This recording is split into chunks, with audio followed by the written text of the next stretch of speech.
is. It works. Come here. It works. Swell.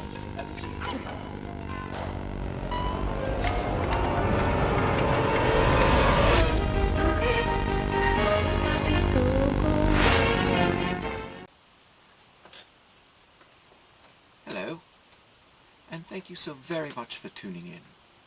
My name is Reginald P. Springwell, and I'd like to welcome you to the first episode of WizMugg, produced in association with the Wizarding World Web. This is the first Wizarding YouTube channel dedicated to helping Muggles with Wizardy questions and Wizards with Muggley questions. For a more thorough explanation as to how and why you are able to see me right now, please do follow this Wizarding link. Anno Tenacious. It will lead you to a short video on the Wizarding World Web's channel, and it will offer a better explanation as to how you are able to see me legally.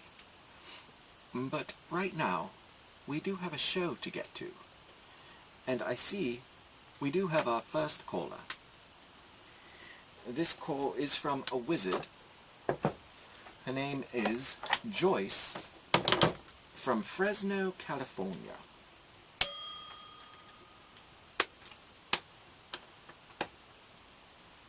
Hello, Joyce. You're on with Reg. Hey, Reg.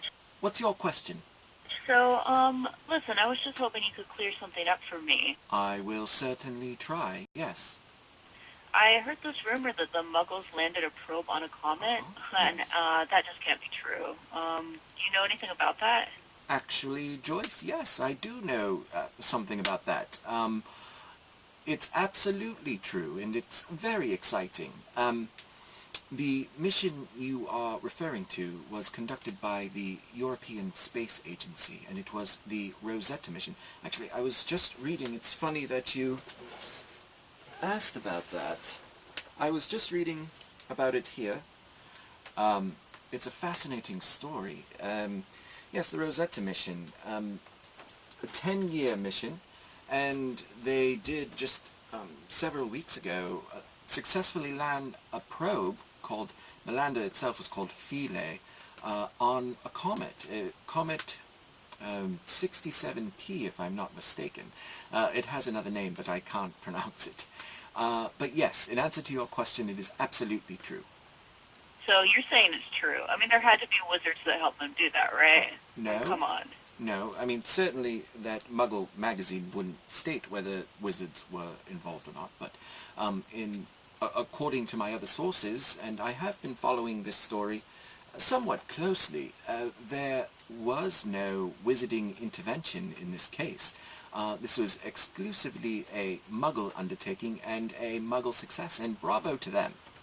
Okay, so what you're saying is that they faked it then? You know, like the moon landing?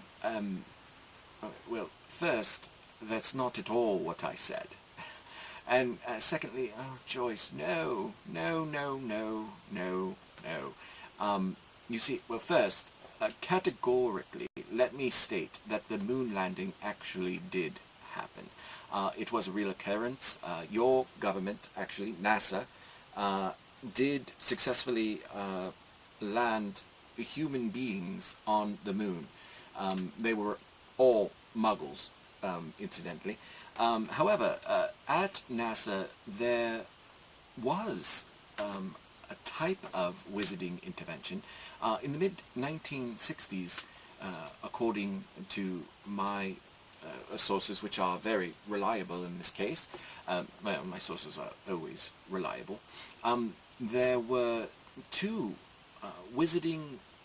American wizarding historians who inserted themselves into NASA using magic. They attained low-level positions. One was a janitor, the other, I don't know his designation, but he fixed the dot matrix printers that would just print out streams and reams of paper over and over. Naturally, they were very good at their jobs, but they had a fierce interest in the Apollo missions, and were there to observe. They didn't interfere in any of the technical aspects of the missions themselves, but they were able to verify for the Wizarding world that it did indeed take place. So yes, like the Rosetta mission, the moon landing did occur. And yes, I believe it was on November 12th, the European Space Agency conducted and concluded a 10-year mission. They launched it in 2004. Can you imagine a wizard being involved with something that long? We're more involved with instant gratification, as it were. We wave our wands and magic happens. Muggles, on the other hand, must innovate everything that they accomplish. But yes, it absolutely did. Okay, Reg, sure. A probe on a comet. Great joke, man. Love the show. I'll talk to you later. Thanks. Well, thank you so very much for calling in, Joyce. Very happy to have you call in, and I'm glad you have taken some interest in the Muggle world. You know, I don't want to pick on Joyce. Like I said, it is brilliant and a step in the right direction for a wizard to find the Muggle scientific community fascinating, or at least be aware of what is occurring therein. But it does, her call does constitute a certain attitude within the Wizarding world that Muggles are lesser or basic, simple-minded in some way, that their endeavors couldn't possibly be worth anything by Wizarding standards, and that is simply not the case. As I alluded to earlier, wizards have the command over magic, and magic, not always, but sometimes generates a lazy mind. Muggles don't have this luxury. They must use only the magic of creative thinking and a drive to find ways to achieve without magic. I find it inspiring myself. Imagine what humankind could accomplish if wizards and muggles could work together. I think that we'll take a short break. When we come back, we do have a message that was left on our hotline. We'll get to that in just a moment. Finite incantate. That kind of dough. You're not kidding me? Honest.